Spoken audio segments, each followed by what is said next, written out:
جب قحط پڑا مدینے میں اور اطراف میں، یہ تاریخ کا سخت ترین سال ہے، تو آپ نے پورا قحط کا زمانہ قسم کر لی اپنے اوپر کہ گوشت نہیں کھاؤں گا، پنیر نہیں کھاؤں گا، گھی والی روٹی نہیں کھاؤں گا، خشک ٹکڑے چباتے عوام کے ساتھ بیٹھ کے۔ آج جب کہ ملک معاشی بحرانوں میں مبتلا ہے، حکمرانوں کے طرز زندگی اور ان کی آنی جانی آپ دیکھیں۔ حضرت عمر کا نام لینا آسان ہے، لیکن حضرت عمر رضی اللہ تعالیٰ عنہ کا طرز حکومت دیکھیے۔ آپ ان ایام کے اندر اپنی ازواج کے ہاں بھی نہیں جا رہے تھے، راتوں کو گشت کرتے تھے۔ ایک سفر سے واپس آ رہے تھے تو راستے میں آپ نے رات کا قیام کیا تو دیکھا کہ ایک بچہ روتا ہے اور ماں چپ کرواتی ہے۔ تو آپ نے معلوم کیا کہ یہ بچہ کیوں روتا ہے، تو ماں نے بتایا کہ عمر نے ماہانہ وظیفہ مقرر کیا ہے اپنی رعایا کے ہر فرد کا، لیکن جو دودھ پیتے بچے ہیں ان کا وظیفہ مقرر نہیں کیا ہوا، تو میں بچے کو دودھ چھڑا رہی ہوں تاکہ اس بچے کا وظیفہ بھی مقرر ہو جائے۔ حضرت عمر روئے اور اسی وقت اعلان کروا دیا کہ دودھ پیتے بچوں کا بھی آج سے وظیفہ مقرر ہے۔ روئے جا رہے تھے اور ساتھ کہے جا رہے تھے، عمر تو نے کتنے بچوں کا حق مارا ہے، تو نے کتنے بچوں کا حق مارا۔ یہ ہیں حضرت عمر رضی اللہ تعالی عنہ۔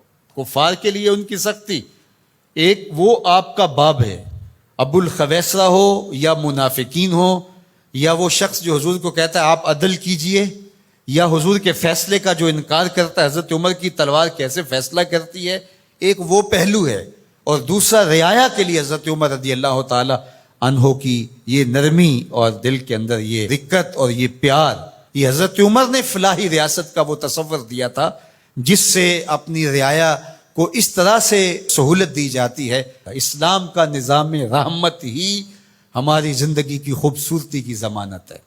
اس لیے میں تو یہی بات کہتا ہوں، اور گزشتہ سے پیوستہ کسی جمعہ میں نے یہ بات آپ سے کہی تھی کہ ہم نے کئی رنگوں کی جمہوریتیں بھی دیکھ لی، مارشل لاؤں کے نظم بھی ہم نے دیکھے، ہمارے درد کا مداوع کہیں بھی نہیں ہے، اور آج پھر آپ اسی سے علاج ڈھونڈ رہے ہو جو بیماری کا سبب اور ذریعہ ہوا۔ میر بھی کیا سادہ ہیں کہ بیمار ہوئے جس کے سبب اسی عطار کے لونڈے سے دوا لیتے ہیں۔ اس جمہوریت نے ہمیں دیا کیا ہے؟ ان دنوں کے اندر جو تماشا ملک میں لگا رہا کہ آپ نے اس کو اپنی آنکھوں سے دیکھا نہیں ہے؟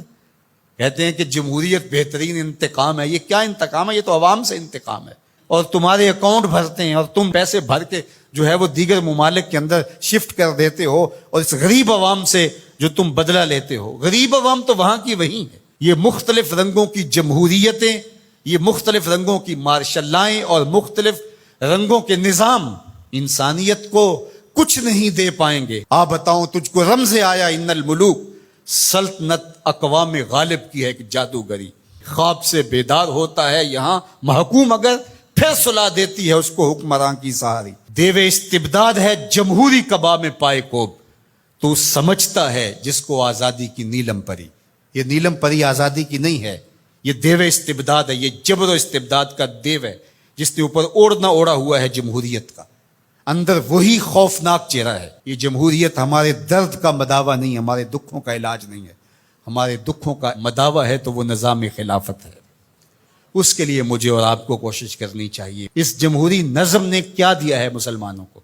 جب مسلمانوں کے پاس اپنا نظام خلافت موجود ہے تو اس کے لیے راست اقدام ہو کہ جد و جہد کیوں نہیں کی جاتی، اور قوم کو سب سے پہلے باشعور بنا کر کے افراد اور رجال کار تیار کر کے اس نہج تک کیوں نہیں لے جایا جاتا؟ جب سمت ہی ہم نے درست منتخب نہیں کی ہے تو جتنا تیز بھاگیں گے اتنا منزل سے دور ہوتے چلے جائیں گے۔ اس لیے اسلام کا نظام خلافت جس نے پرامن زندگی کا نور دیا، اسلام کا خلافت راشدہ کا دور دنیا کی تاریخ کا سنہرا دور ہے۔ تو حضرت عمر کا زمانہ دیکھیے اور ان کا انداز حکمرانی دیکھیے، فلاحی ریاست کا تصور دیکھیے، لوگوں کے حقوق جو انہوں نے دیے۔